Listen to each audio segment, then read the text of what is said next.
All right, let's talk about something we all want more of: real, genuine friendships. Today, we're going to break down a super simple method for getting past all that surface level chit chat.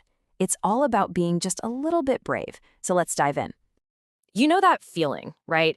You're talking to someone, maybe a coworker or someone new, and the conversation just hits a wall.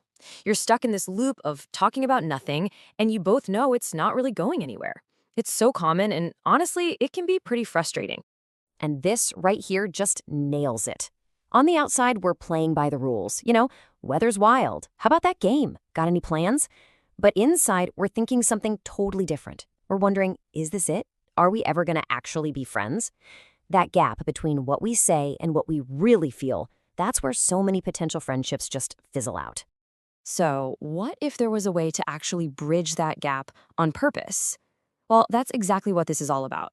This is a clear, actionable way to get out of that small talk trap. Okay, so here's the core idea.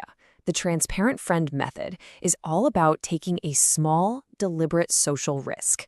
We're not talking about oversharing your life story here. It's just about being the person who gently nudges the conversation from acquaintance over to potential friend. And this is the key phrase right here. This is the part that feels a little weird at first. Our natural instinct is to play it safe, right? To avoid getting rejected. But this whole method argues that the safe zone is actually where connections go to die. To build something real, you have to be the one willing to step out of it. Okay, so taking a risk might sound a little intimidating. I get it.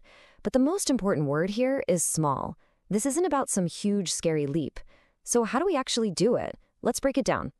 Look, the goal here is not to put your entire soul on the line with someone you just met. It's way simpler.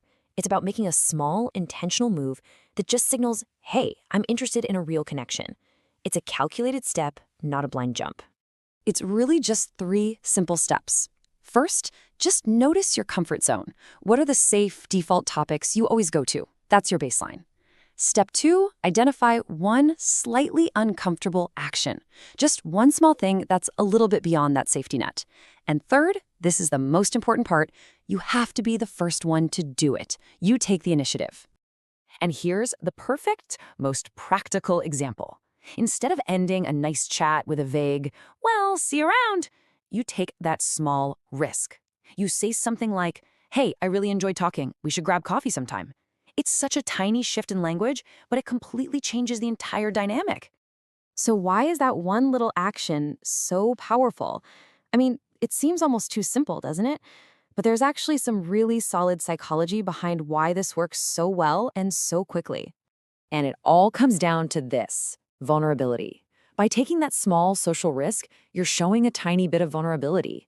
You're basically saying, I like you enough to risk a little bit of awkwardness here. And that single act is one of the absolute fastest ways to build trust. That little risk creates this huge ripple effect. First, it signals authenticity. You're not just going through the motions, you're showing real interest. Second, it gives the other person permission to do the same thing. It makes them feel safe to step out of their comfort zone too. And finally, it just completely shatters that boring old small talk script and opens the door for something real to actually start. All right, so we've covered what this is, how to do it, and why it's so effective. Now comes the most important part: actually turning this idea into an action. So here's what it all boils down to. Just remember that small talk, as safe as it feels, is usually a dead end.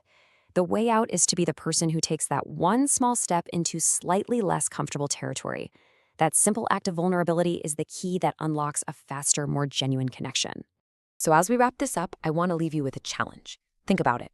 Who's one person in your life right now, a coworker, a neighbor, someone from your gym, that you're kind of stuck in that small talk zone with? Who is that one person you'll take a small, calculated risk with this week? Because your next great friendship could be just one slightly uncomfortable question away. Thanks for joining this explainer.